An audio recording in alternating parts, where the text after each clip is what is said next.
Hey, what's up, guys? It's sports time. And today I'm going to do my NHL North Division predictions. So, the NHL North Division is a division with all the Canadian NHL teams.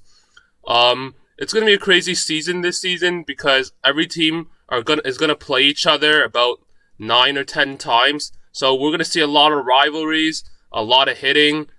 The games are going to get really intense, and this is going to be a very exciting season.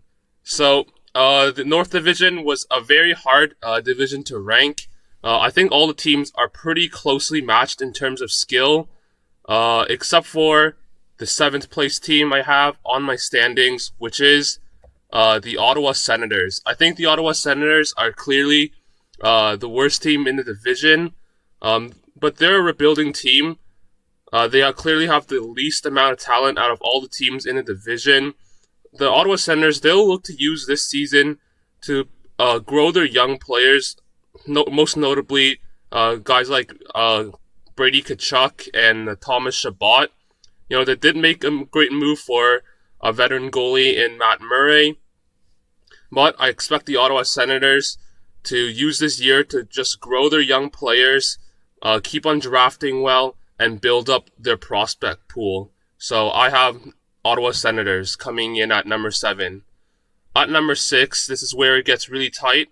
I do have the Montreal Canadiens. This may surprise a lot of people since I know a lot of people have the Canadiens higher. But I do think they have one of the best goaltending tandems in the league with Carey Price and Jake Allen. I think if Price can go back to what he was a couple years ago, where he was the Hart Trophy winner, the Vezina Trophy winner, and just simply one of the elite goalies in the league, then I think Montreal has a very strong chance in this division. But Carey Price last season didn't play really, really well, but also not bad. I think Montreal, though, with their huge problem is that they lack an established offensive star, which I think all the other teams in the division have. I think it's really important that you have one of these established stars because as the season wanes, I think it'll get more intense and a playoff-like atmosphere will be created. And in those moments, I think you need a star offensive talent that can really get you goals down the stretch. They did add a lot of great players in Toffoli, Joel Edmondson, and Jake Allen. But I don't really feel good about this team because of that, because of the lack of star power, and it didn't really finish with a great record last year. So I expect the Montreal Canadiens to finish at 6 this year. At number 5, I have the Vancouver Canucks. They have some really great young offensive talent in Elias Pettersson and Brock Besser, and they have Quinn Hughes, who looks like he's on the come up from the defensive side. The big losses in Chris Tanev. Chris Tanev was just a great defensive presence for the Canucks. He provided some stability in the back end and made life easy for the goaltenders. So I think losing Chris Tanev is a huge hit to Vancouver. They also lost Jacob Markstrom, who was really great for them in the season. And I'm a little bit skeptical on Thatcher Demko. Like, can he sustain great play for a long period of time? Demko, he played well for the Canucks in the playoffs when they needed him, but I still think having the big question for the Canucks is Thatcher Demko, and for that reason, I have the Canucks a little bit lower in the standings. At number 4, I have the Edmonton Oilers. The Edmonton Oilers, they possess arguably the 2 best players in the division in McDavid and Draisaitl. I think McDavid and Draisaitl will give the Oilers a huge advantage because they're the 2 best players in the division.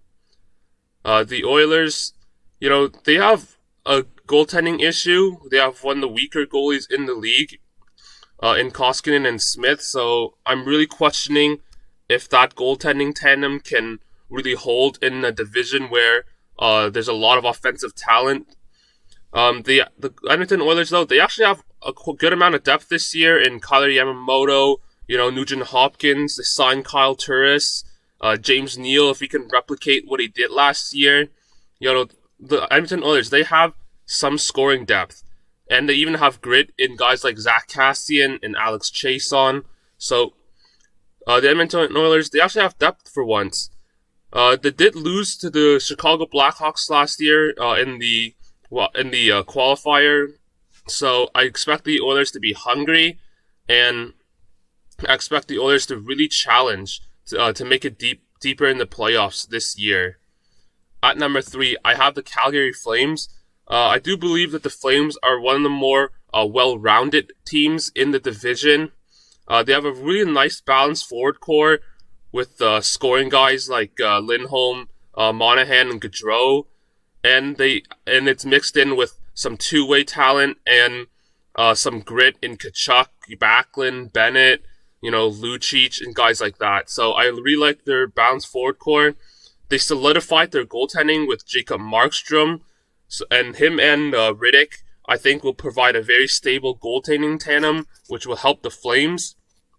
But my big concern about the Flames is the ability of Gaudreau and Monahan to really score when the physicality ramps up. Last year in the playoffs, I saw when the physicality ramped up and moments got tight, Gaudreau, Monahan, and the Flames' top offensive talent started to struggle.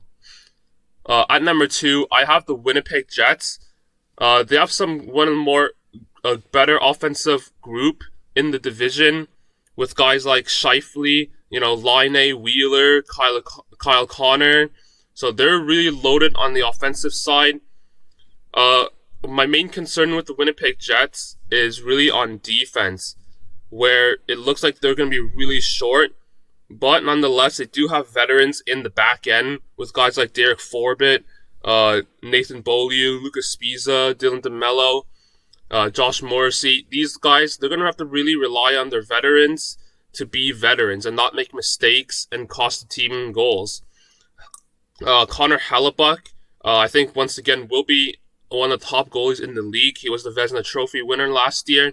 He'll be the best goalie in the division, so we'll see how he can, if he can play well again and propel the Winnipeg Jets to a top 2 spot in the division. At number 1, I have the Toronto Maple Leafs. The Toronto Maple Leafs, they're obviously really loaded on the offensive side with guys like Mitch Marner, Tavares, Matthews, and Nylander. Toronto, I think, will be very hungry after what happened to them last year, a disappointing loss to the Blue Jackets. So they'll be hungry. They'll have a full training camp under Sheldon Keefe, so I expect them to really resolve any chemistry issues and just clear up what their strategy is. They even signed some hungry vets in guys like Wayne Simmons and Joe Thornton. So I think Toronto is poised to win the division. They have some great talent. And yeah, I think the Toronto Maple Leafs will finish atop the division. So these are my standings for the North Division.